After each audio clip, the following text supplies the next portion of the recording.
खुलुमबाय आं माइनाव बसुमतारी गिबियावनो बर' रादाब नायगिरि नोंथांमोनखौ आंनि चेनेलाव बरायबाय लोगोसे गोजोन फुंबिलिनि गाहाम हामलायथि बावहरबाय नोंथांमोननि थाखाय लानानै फैबाय आं गोदान मोनसे रादाब नोंथांमोना भिडिअखौ अननानै जोबजासिम नायलांदो। बिटिसि बिसायख'थिनि सिगां बिटिआरआव फिन आरोबाव गोदान राजखान्थि हानजा बिटिआरनि बिसायख'थियाव गोदान राजखान्थि हानजा जय भारत पार्टीआ बाहागो लागोन होनना खौरां मोननाय जादों। बिटिआर हालामनि आदिबासि हारिनि मोनथायफोरखौ मोनफुंनो थाखाय बे खेबनि बिसायख'थियाव जय भारत पार्टी राजखान्थि हानजाया बाहागो लागोन होनना मिथिनो मोन्दों। गोदानै गायसनजानाय जय भारत पार्टीआ बिटिआरनि दाब दाब बियाबफोरावनो बिजाथि फसंनो थि खालामदों। मैया तामुलपुर जिल्लानि 27 नं नाग्रिजुलि साहा बागानाव मोनसे जयनिं हाबाफारि लानायजों लोगोसेनो बिसायख'थि फोसावदिं मेल खालामनाय जादों। बे हाबाफारियाव बाहागो लाफैदोंमोन पार्टीनि आफादगिरि टेरागौर बिथाङा। 2025 मायथाइनि डुरान्ड काप जोलुर बादायलायनायनि फाइनाल गेलेनायाव नर्थ इस्ट इउनाइटेड एफसीआ चेम्पियन जानो हाबाय होनना मिथिनो मोन्दों। नर्थ इस्ट इउनाइटेड एफसीआ डायमन्ड हार्बार एफसीखौ 2-1 गलनि फारागथियाव फेजेनना चेम्पियन जानो हादों। बर' सावथुन मुलुगनि जाखांफुनाय फेस्ला फावखुंगुर प्रेक्टिकेल नार्जारिया इउपिपिएल हानजायाव जयेन जाबाय होनना मिथिनो मोन्दों। गुवाहाटी मुलुगसोलोंसालिनि एबसुनि गोदान मावफुं आफादखौ मैया दाफुंनाय जाबाय। गोदान आफादगिरि महरै दनेन ब्रह्म आरो गाहाय नेहाथारि महरै कंकेश्वर बर'मोनखौ सायख'नानै गोदान मावफुं आफादखौ गाहामैनो दाफुंनाय जाबाय होनना खौरां मोननाय जादों।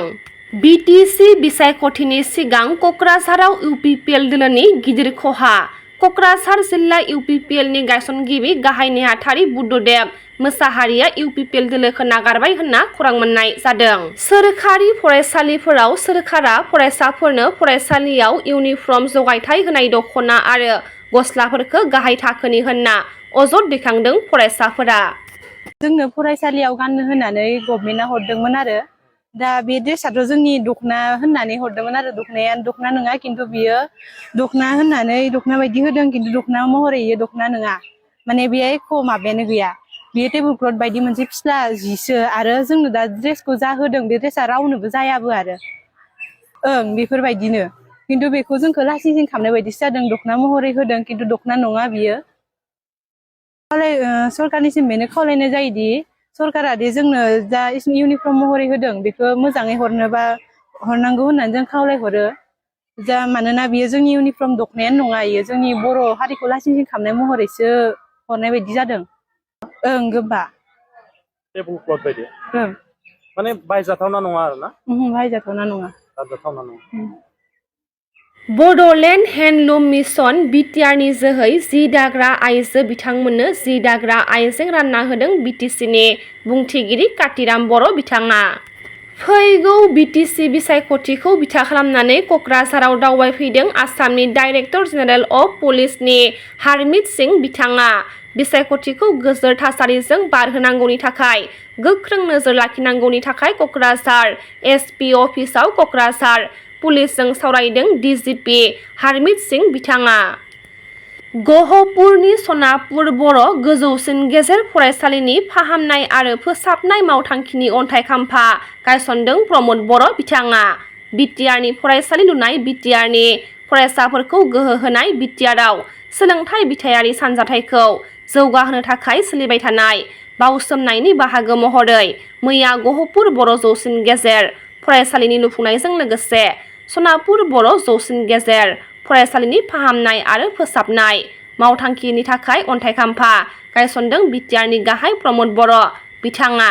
हाबाफारियाव बाहागो लाना खौरांगिरिनि सोंथियाव बिटिसिनि बारग' चिफ हाग्रामा महिलारि बिथांनि हेंथा माखासे गोख्रों बाथ्राखौ फोरमायथिदों प्रमद बर' बिथाङा।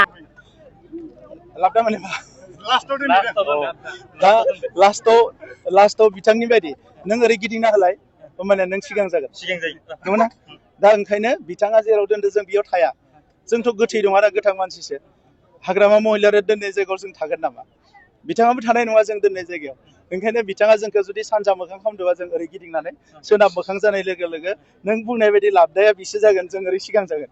इलेक्सननि पस्टपन खालामनो थांदोंमोन दिल्लीयाव आं मिथिया बिसायख'थिया पस्टपन जानाय नङा आङो सानाखै जे पस्टपन जागोन बिसायख'थिया पस्टपन जानाय जायै जों UPPL आ जेबो जाया जोङो एनि टाइम रेडि आरो रायजो राजाफ्रानो रेडिबा इलेक्सन फावसायनाय आवगायनायजों जोंहा जेबो लोब्बा गैया।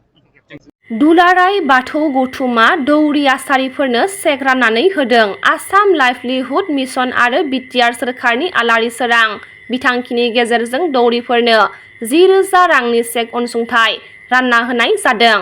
बे हाबाफारियाव बाहागो लाफैदोंमोन दुलाराय बाथौ गौथुमनि गाहाय नेहाथारि गणेश दैमारि बिथाङा। बारग' NDFB नायस्रां औवारि बिथाङा 14 नं चिरां दुवार BTC बियाबाव ABP दोलोनिफ्राय बिजाथि मोननो हास्थायदों। रादाबा एसेनोसै, गाबोन फिन गोदान रादाब लानानै लोगो मोनगोन। नोंथांमोना भिडिअखौ जोबजासिम नायबायब्ला अन्नानै लाइक, शेयार, कमेन्ट लोगोसे साबस्क्राइब खालामनानै होदो। गोजोन्थों।